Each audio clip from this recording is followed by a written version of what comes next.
Please remember to mute yourself whenever you're not speaking. All slides and links referenced in this webinar will be sent out as we normally do with the recordings, the PowerPoint presentation in the June edition of the Light Center PD2Go newsletter. Today's series webinar will discuss the importance of differentiated instruction as well as inclusive teaching practices in order to truly meet the needs of our students. This afternoon, Dr. Karen Robinson, College of Business faculty and part of the DEI, Diversity, Equity, and Inclusion Committee, will be facilitating this session. Dr. Robinson holds a Doctor of Philosophy in Industrial Organizational Psychology, as well as a Master's of Science in Clinical and Organizational and Psychology. In addition, she holds a Bachelor of Arts in Psychology. So Dr. Robinson has also conducted lots of postgraduate research in diversity and leadership, assessment of individual and team dynamics in the workplace, and several other areas of motivation and engagement at work. So thank you so much, Professor Robinson, for facilitating today's workshop, and the floor is yours. Thank you so much, Eva. I appreciate the introduction this morning, and very happy to be here with you all talking about what I think is both a very important topic, but also a very interesting topic as well. And one that really builds on a lot of the concepts that we've talked about in previous Light Center presentations and development opportunities. I will say this, presentation and education opportunity is really enhanced by participation. So encourage you all to interact as we go through the session this morning. I know it's a short 45 minutes, but we'll hopefully get through some great content, and the more we can enhance that with the discussion is awesome. Certainly feel free to just shout out any questions or comments that you have as we go through. Also like to encourage folks to leverage the technology at our disposal, just by raising your virtual hand or using the chat box. So I do have that up in front of me, so I will do my best to monitor the chat as we go through the presentation today. Feel free, like I said, to ask questions, share your own experiences, your own application of the concepts we'll talk about today. And of course, listen to others and be respectful. So when we talk about inclusion, I really like this quote, and it really talks about the idea that, as faculty members, we have the opportunity to come to the classroom every week with the mindset that everybody in the room has something to contribute, and everybody has the right to be present and feel welcome in that classroom. When we talk about inclusion, it really does build on, as I mentioned, a lot of the information that we talk about in other Light Center presentations, but it really frames it from the perspective of how we create a welcoming and inclusive environment in our classrooms. We have the unique privilege of working here at Westcliff, which is naturally a very diverse classroom. But, as we look across certainly the United States, but also globally, classrooms in general becoming much more diverse than they were, 20, 30 years ago. And what that ultimately means is a lot of those traditional modes of teaching and learning are not as effective as they used to be. We've got people from different backgrounds, different cultures, and really, as faculty members, that challenges us to really differentiate our approach to teaching so that we can really maximize the potential of all of our students. We play as faculty members a direct role in the success of our students, from course completion, knowledge attainment, graduation, and ultimately that leads into hopefully success throughout their careers. So that puts some extra burden on us to really make sure we take the time to get to know our students individually, to align our lessons to those individual strengths and needs, and ultimately help all learners in our classroom attain the course goals that we've set out. And when we think about diversity in the classroom too, we often think about it from the perspective of cultures or religions. At Westcliff, we have the opportunity to teach students from all over the world. But we also want to make sure we're thinking about it from other perspectives as well, which is different abilities, neurodiversity, LGBTQ, mental illness, all of those different aspects that may impact a student's preferences when it comes to learning style. So we'll talk through some of these basic concepts kind of through our time this morning. But just to open the floor for a brief discussion, when we talk about differentiated teaching, what are some things that come to mind? And I encourage you to certainly shout out, but throw 2 or 3 words in the chat box. When you think about differentiated learning, differentiated teaching, what are some things that come to mind?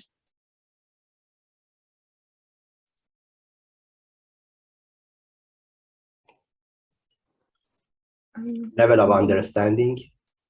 There are different experiences about the subject. So it's communication with them really is very, it should be very effective. So we have to understand that who is my audience, who is my students. I love that. So, right, understanding who your audience is, right? And knowing that varies from student to student, perhaps from class to class. I see in the chat box, so thinking about students with disabilities and how you might need to consider different teaching styles, different tools, if one of your students does have a disability. Culture still obviously plays a huge part in how students show up in the classroom, how they interact with the professor, how they absorb material, different learning levels, absolutely. Making sure we understand and leverage the strengths of our students. Tailored instruction, I love that. That's key, and we'll absolutely talk about that more throughout the course. And then Christy, every student I meet when I first meet them and how they communicate, right? And that's a critical element as well, really understanding who your students are, getting to know them. And I know one of the things I like to do in my classes in the first session is take a little bit of time to really learn about the students, who they are, where they're coming from, where they've worked, culture, all of those different aspects that can really play a role in how that particular student is going to show up in the classroom and how best I can tailor the course content to that group of students. So perfect. Thank you all so much for that wonderful input. So really, when we talk about differentiated instruction, we're really talking about 2 main kind of what I would call buckets of things, right? So the first one is clarity, and really being clear in what the outputs of that particular learning course or program is. And that really helps students understand what the expectations are and can align to what those particular outputs are. So we're fortunate, as most schools nowadays that are accredited, have obligations to have clear learning objectives that are tied from the programmatic level all the way down to the individual assignment lesson. So, as faculty members, being aware of what the program objectives are, what the particular objectives of that course that you're teaching, and down to the assignment level as well is important, so that you can really help articulate what the goals for learning are to those students. And then the second piece is, and this piece is really key, is the flexibility to help your students get to those learning paths in the best way that they can. So ensuring that as a faculty member, you're naturally embedding kind of choice and flexibility in how you're teaching, the resources that you're bringing to the classroom, so that students are able to have their individual needs met. So again, really the bottom line of differentiated instruction is around you're moving all the students to the same learning objectives, but really allowing them the opportunity to flex in how they get to those learning objectives. So it's really giving them the freedom of choice and the opportunity to get to those same learning objectives, perhaps in different ways. So when we talk about differentiation, one thing is really being proactive. And so as you're thinking about your lesson plan, really thinking about how to build in multiple ways to express the same content. So for example, I think we're traditionally, used to using lectures. As we all know, that's not always the most effective way to express a content. So leveraging mixed media, bringing in a video, certainly doing a practice session or a breakout discussion around a particular topic. Again, as faculty members, it's really about using multiple tools in your tool belt to express a particular concept or some content. Additionally, and some things we don't often thinking about is, making sure that there's perhaps translations of material available, or bringing in an audio recording of materials. I know A lot of students recently have asked me about, is textbook available in an audio format? And really leveraging generally the technology that's available to us. Differentiation is really about balancing the qualitative and the quantitative. So it's not just about, a big test at the end to measure success, but really looking at how we can enhance the quality of the interaction, the quality of the learning, as opposed to just the quantitative measurement. And one of the myths I do want to dispel as part of that, right? And when we talk about differentiated learning, a lot of times the assumption is that we're providing less work. And that's not accurate, right? It's not about providing less work. It's about providing different types of work to get to the same results. Differentiation tends to be more student-centric. So in a traditional classroom, the teacher is in charge. There's a certain hierarchical structure in the classroom. And differentiation really tries to break that down to make it more about the student and becoming more student-centric. And it's also layered, right? And so oftentimes we think about the course material from a class perspective, and differentiation would push us to really think about, yes, the whole class, but also the group dynamics of a particular classroom, as well as the individual level of the classroom, and all of the fun dynamics that play in between. And finally, differentiation really is a dynamic teaching style.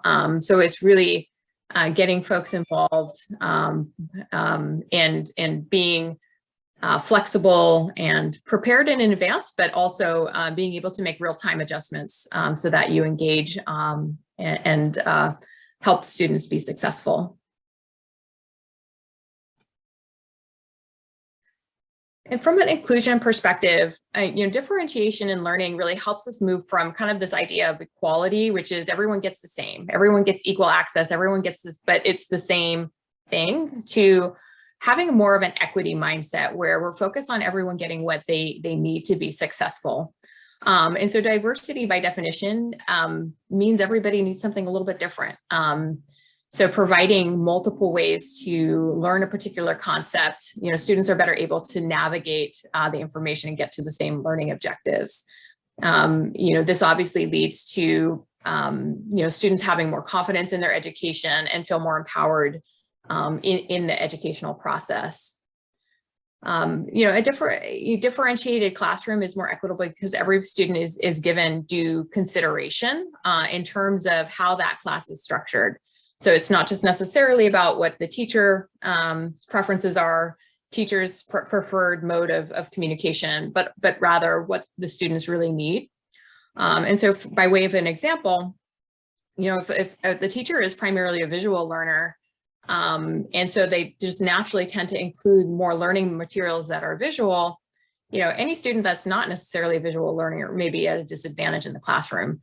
So again, the importance of, and I know we talk about this in other sessions as well, about being varied in the content that you're presenting, will have a better chance that you're going to hit the styles of multiple students within your class. And again, the more you spend getting to know your students and understanding their preferences, the more you can tailor your lesson plans to the students in your particular class. And I want to talk a little bit about the why this is important. And I think, we often talk about, professional development for educators is how we can help students be more successful in their education, how we can help students better achieve their learning goals. But I wanted to bring in this idea as well, that part of why this topic is particularly important, and as Eve mentioned, I work for the College of Business. So, I think a lot about the workplace and the workforce, and some of the challenges that we have really globally in meeting some of the labor force shortages that we have. One way differentiated learning is critical is really to closing the gap in some of the labor shortages we have, both here in the United States, but also globally as well. So this particular data is US centric, but again, this really represents a global challenge that we're experiencing right now. And while some of the labor force shortages are acute in terms of some of the residual impacts from COVID, a lot of the labor force shortages have been forecasted for decades as we thought about, the lack of people graduating in STEM fields, as the baby boomers, which are a large generation, start to retire. There is generally a lack of available labor globally. And so one of the ways to help industry close this gap, right, as educators, is to make sure that we're enabling more folks and diverse group of students to come through the educational system. And as you guys know, student performance in school and success in school will help them be better contributors and higher level contributors in the workplace overall. And so, differentiated instruction is an important way to ensure that diverse students are able to be successful in their education and ultimately participate in the labor force in a higher level. So, I bring this up to say, certainly success in education and success in understanding concepts is critical for our students. There's also this broader need, I think, globally, to help prepare students for their ability to contribute to the workforce. And so some of this data that you see on the screen is really just in the United States outlining the lack of available labor to fill current open jobs. And again, this is US data, but I'm fairly certain most global data would show very similar trends. And similarly, you can see some of the gaps in educational attainment across different racial and cultural groups as well.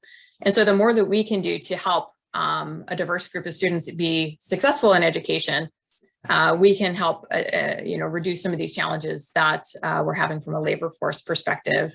The slide here comes on the chart on the right, comes from the National Center for Education Statistics.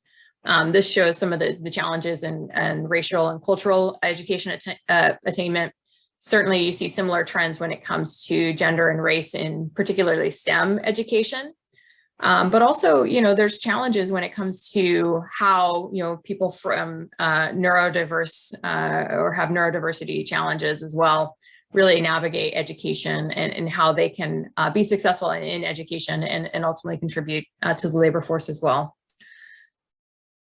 So that's a little bit of the why. So I want to talk now more specifically about kind of the areas in which differentiated instruction can drive inclusion. And so we've got four kind of categories that we can kind of walk through to think about the areas in which faculty members can really leverage differentiated instruction. So the first one is the content. So content is really what's being taught. And I'm going to go to some specific examples under each of these kind of on the next slide. So we'll just talk about it high level right now. But the content is really about adapting content to student-specific interests and readiness and proficiency. So again, the more you're able to understand your students, the more you're able to think about how you can present content in different ways that is critical to their ability to absorb that information.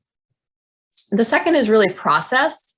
So how you organize the tasks or a group of tasks within the classroom. So these can, how you map to individual work versus whole class work versus small groups and pairs.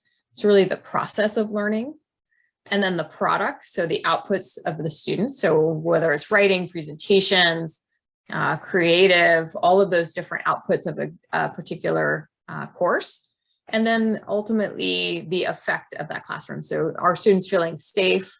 Have you made an environment where mistakes are okay and perhaps even encouraged, where everyone is really accepted and allowed to show up as their full self? And of course, feedback plays a critical role in encouragement and inclusion, particularly when it's positive and constructive.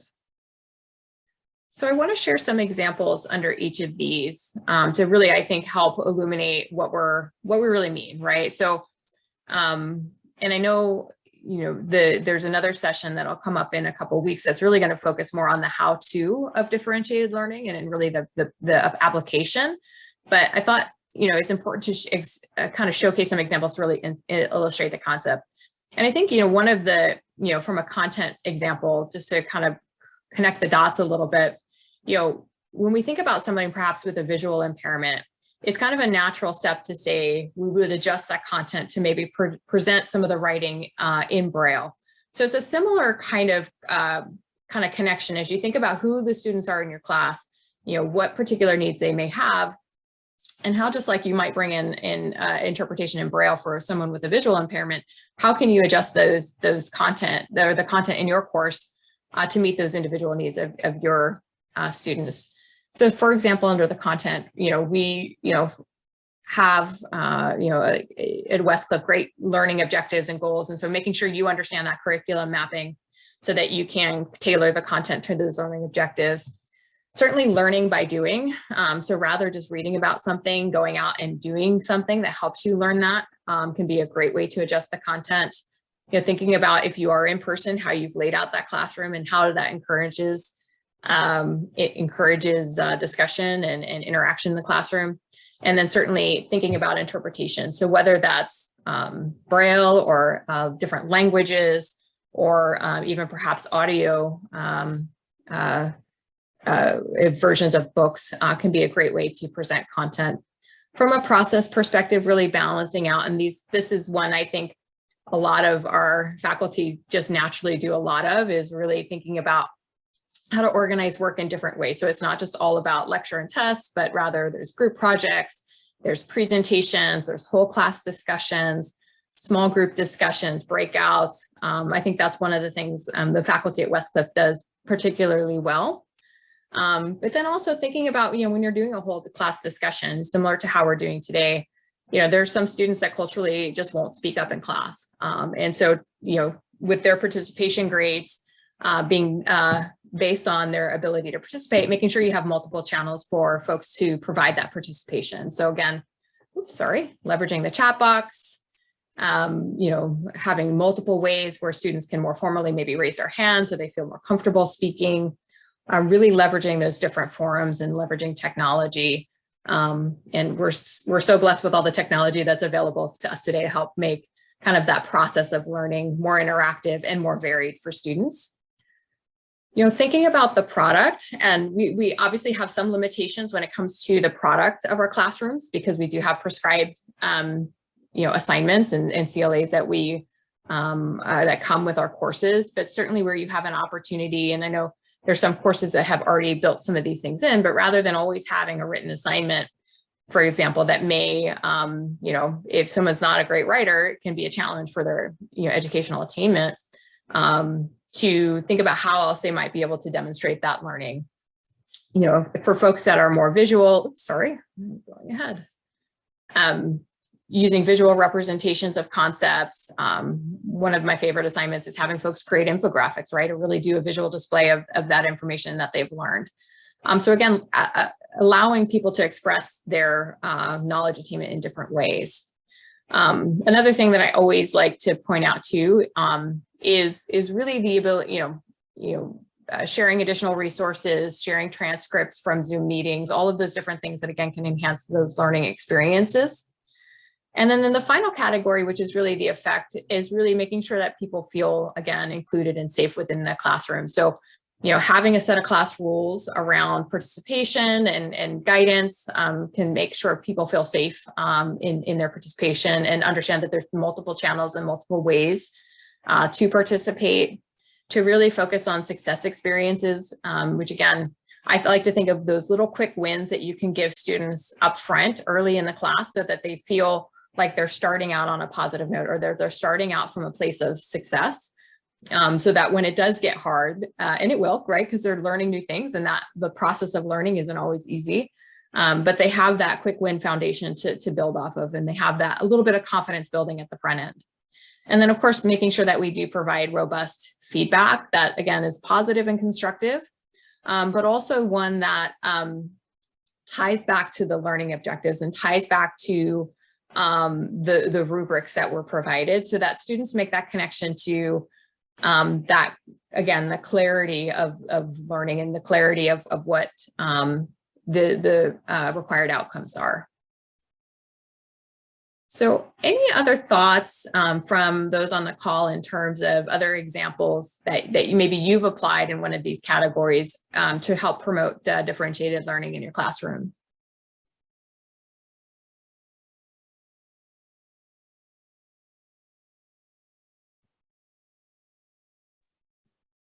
one of the assignments I did for one of my courses, of course, Westcliff is a great place to try this out. For our political science course, I asked the question, what does it mean to be a citizen of your country? And so because you had students from all over the world and they had different cultural backgrounds, this idea of citizenship and what citizens do, for example, in Japan, one of the students talked about being responsible for making sure that the school was clean and well maintained. Well, here you have, janitorial staff do a lot of that.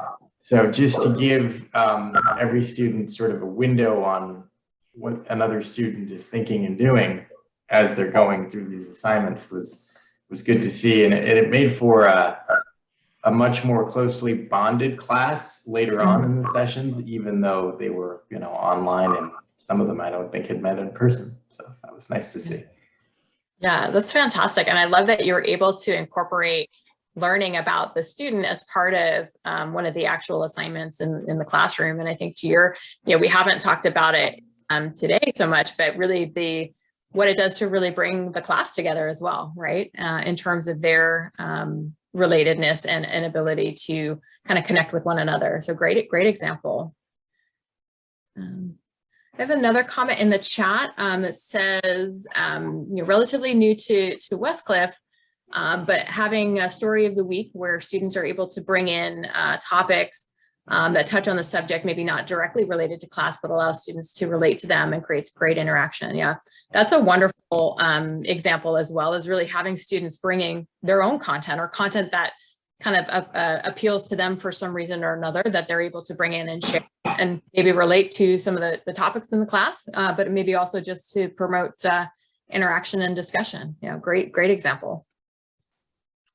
One of the things that I do is to ask the students, what is business, since we're teaching business classes. Mm-hmm. And what I'm trying to do is kind of vet out what their scope of knowledge is, because many students don't really understand how business functions from its ground and its, very beginnings and each element within a business.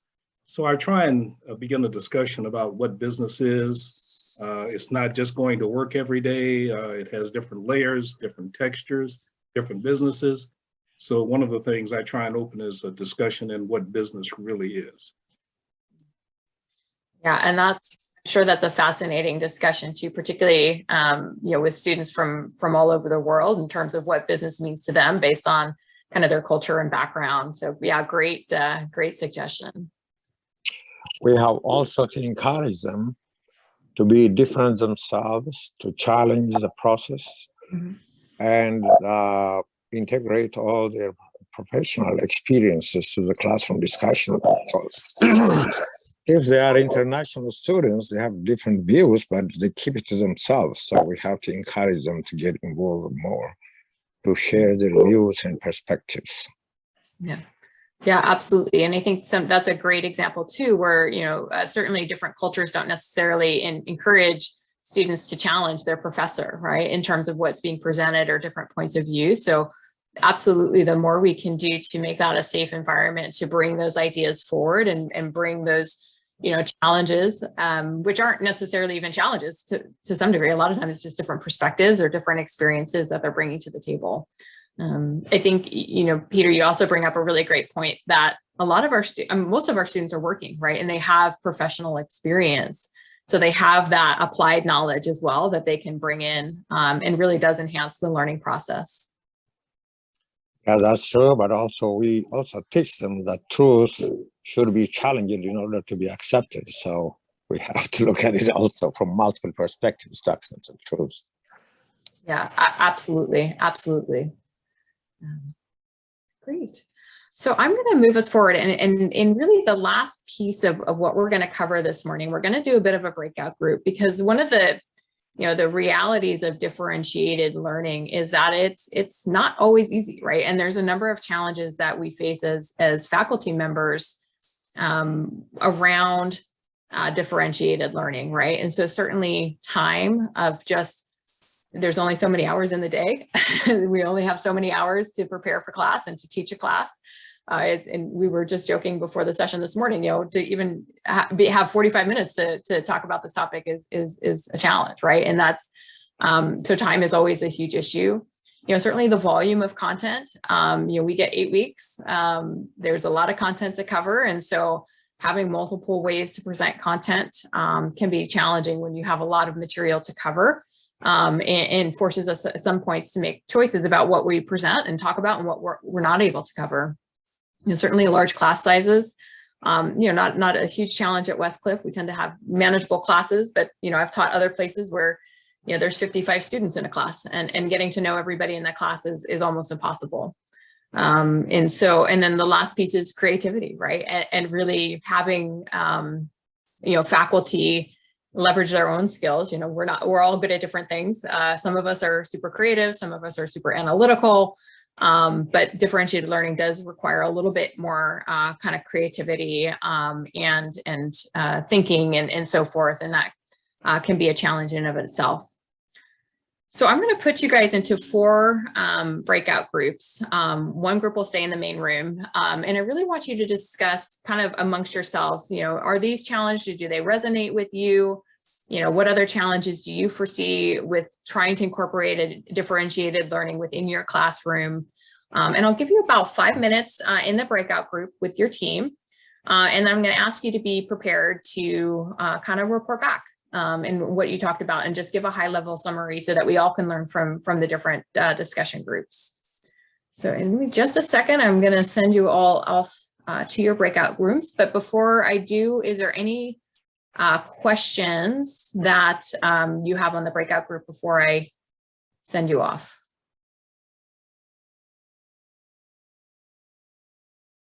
Okay, perfect. So I'm just going to kind of randomly see, we've got 20.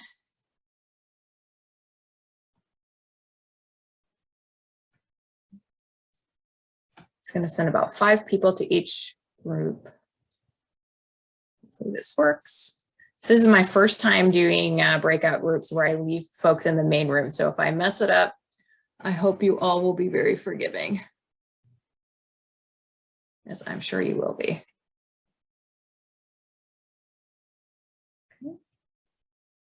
All right, so you should see the message pop up to join your breakout group.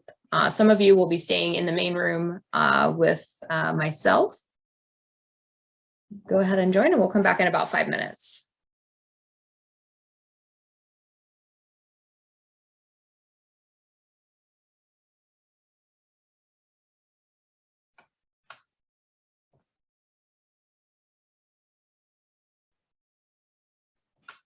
All right, it looks like we're just waiting for a couple more folks to join their breakout rooms, but all right, so group number 1, I'm gonna let you guys lead your own discussion, and I will just be a fly on the wall, but we'll leave you here for recording purposes.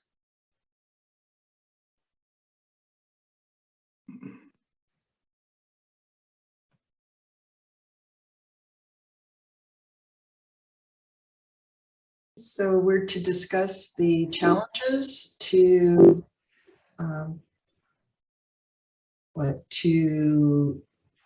Incorporating different. Okay, go ahead. Yeah, sorry, I was just going to clarify. Yes, you're talking about what some of the challenges that you see in applying differentiated learning within your classroom. So hello, this is it's often the students are so different. Just getting them to listen, to tune in, and to pay attention to each other and what's happening in the classroom is often a challenge. Yeah, can I add something, this Dr. Hujat? My main challenge in my classes have been time, because the volume of work is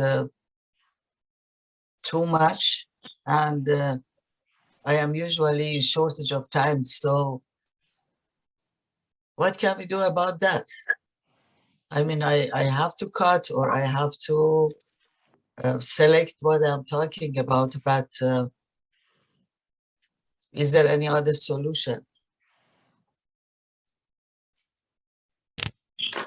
I've spent a bit of time searching for and uploading into Gap various resources that are in various modalities, right? Like some PowerPoints on the topic, or a tutorial video, like a mini lecture I'll upload, or like a video tutorial for an assignment, or articles that are relevant, or news articles that are related, or things like that. I actually found like for all the efforts I've made to provide differentiated instruction, one of the challenges that I found is that students are like, they're not used to it, and they're almost unreceptive at times. Where they're just like, no, just tell me what I need to know, and they just kind of want it in this, like in the way that they're used to getting it, because they think that that's how they're going to learn or something. It's not something I've like investigated, but I've kind of found that they're like, why? I don't know if that makes sense. A little resistant, I don't know. So considering Every- shortage of time, how many minutes of breakout room do you recommend? Professor Sarasu. Well, I teach bachelor students, and they have very short attention spans. I mean, depending on the assignment, depends on what they're having them do, but the more I did breakout rooms, the more I only gave them like 7 minutes. And I still found, at least with my students, that they would then not do anything for 5 minutes, and then they would say that they need more time. So I don't know. 7 is my everybody. recommendation. Okay, thank you. What I find is that the breakout rooms there's an opportunity for the students to go and do their laundry and do the dishes. So one of the techniques that I use is I have them actually read. And especially with international students that we have, and we have a language barrier, it allows them to be able to have a voice in the classroom. And I actually have them read specific text during portions of the text that has a point that the whole class should actually get. So I'll have my class actually read, and we might spend an hour of that class section actually reading, and I go from each student, and they don't know which one is going to be called upon. So they need to be prepared to read throughout that chapter or whatever this PowerPoint that we have. And I actually have them present sometimes the PowerPoints. They'll be a teaching assistant during the class, and it gets everybody involved. Dr. Welter, I do something like that. I give them the information in the class before, and I say, okay, everybody, this is the stuff that you all need to study. This stuff, it's coming up, and I get them in a kind of a pattern, right? So that when we get into the next class, they've already seen it. Okay, they already know that I'm going to randomly ask people to respond to these questions, and then after their response, I'll kind of like put up a complete response to it, and make sure that all the points were covered in that response. But it's that randomness that causes them to at least pay attention to when their name is called. Absolutely. And then there's responsive questions that I'm going to ask them about the material that they just read, and explain what the content is and what context it is in the learning process. So I try and deep dive with each student, pull them out, whether they're from Japan or Morocco, whatever, Germany. I try and get them to give me their position on what they've just read. And it's pretty effective, because at least they have a learning experience and take theory to learning. I think 2 hours is not enough to say I will teach my students. I think it is just to arise the issue, the main topics of your class, the main topics of your chapters that you want to discuss with your students. So when you're taking the main topics, the main ideas of that, and you arise with them the questions about that, it looks like a brainstorm. You offer them the problems, and they have to solve these problems during teaching these chapters or during the week. So it is about the main topic of the week. the main topics of the discussion of the chapters. Perfect. Great discussion. And I think the rest of the group is back with us now. So hello. Back. So we only have a few minutes, so I'm going to give each group just 1 minute maybe to just talk through really quickly some of the highlights of their discussion. So I'm going to have the group that stayed in the main room go first. I know they had a great discussion. If you want to share real quickly just a couple of highlights that you took away.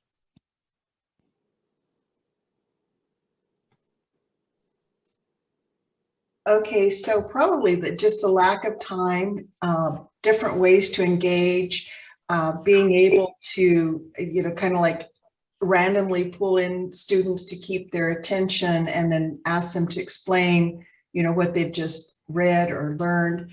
And then I think Dr. Abreen added to that, and I'm not remembering his point. The last point was not enough time, and then what was that it's the main high level that you go to, and then you get the students to engage into the details of that. Is that what it was? I think that was it for our group. Perfect. Thank you so much for sharing. Someone from group one, room one, what did you guys talk about in your room?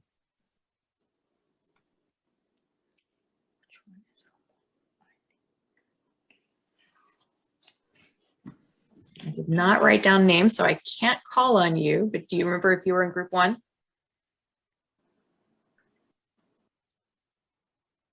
Well, how about we just open up, maybe you don't remember what group you were in, but if you open it up to, for those of you who are in the breakout rooms, anything that stood out to you from your conversations? I think we are room 2. I'm not sure, but I think we are room 2. Actually, everybody participated, and one of the challenge is the time.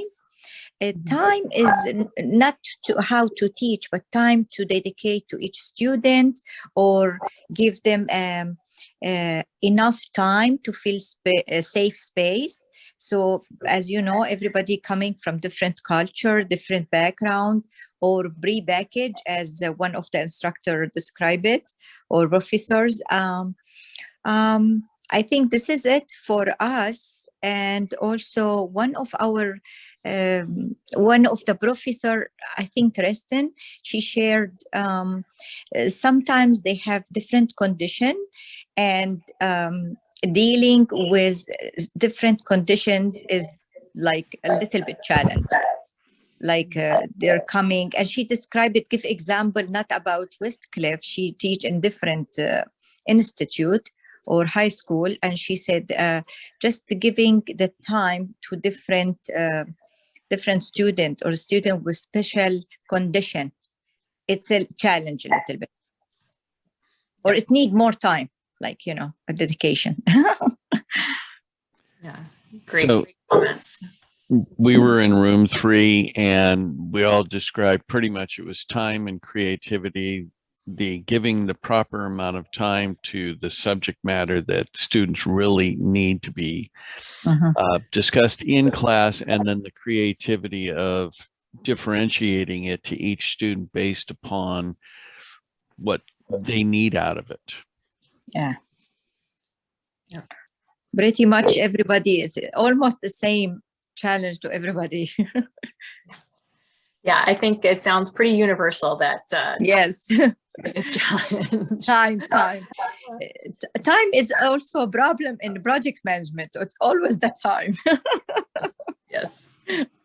Oh, perfect. Yeah, and creativity. Yes, we heard that both. Yes. Dr. Nino, she said creativities to come up with like a different activities every time to keep them, engaged in a class. Well, thank you so much. I know we've only got 1 minute left, so I did want to share, and the slides and the recording will be sent out later, but I included a couple of extra videos for anybody who wanted to learn a little bit more. So the first video comes from Arizona State University on differentiated instruction in higher ed. And the second one comes from an organization, Every Learner Everywhere. So just a couple of resources for you all if you do want to learn a little bit more. Some resources there for you to do so. My references, and with that, I don't believe we have any time for questions, but if anybody has a quick question, I'm happy to answer it. Otherwise, Eve, I'll turn it back over to you. Thank you so much. Any other questions? Okay, if not, then Dr. Robinson, thank you so much for facilitating this webinar. And I would like to invite you to the second part of this super interesting webinar. We were just talking about how differentiated instruction and inclusion, it's so rich and so challenging that 45 minutes, an hour won't be enough. So thank God we have a second hands-on webinar on June 23rd.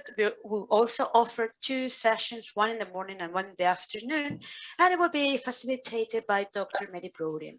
And it will be a continuation of this workshop. So thanks everyone for participating. I left 2 links, one with a survey that we always want you to complete, because we want to hear from you. We want to hear what you like, how you like these sessions, and what is it that you feel you need for professional development purposes. And the second one is for you to complete, to keep track on your professional development, but that one you need to wait till I send you the certificates, because you need to upload now certificates for every webinar that you attend. So thanks everyone for attending, and hope to see you soon.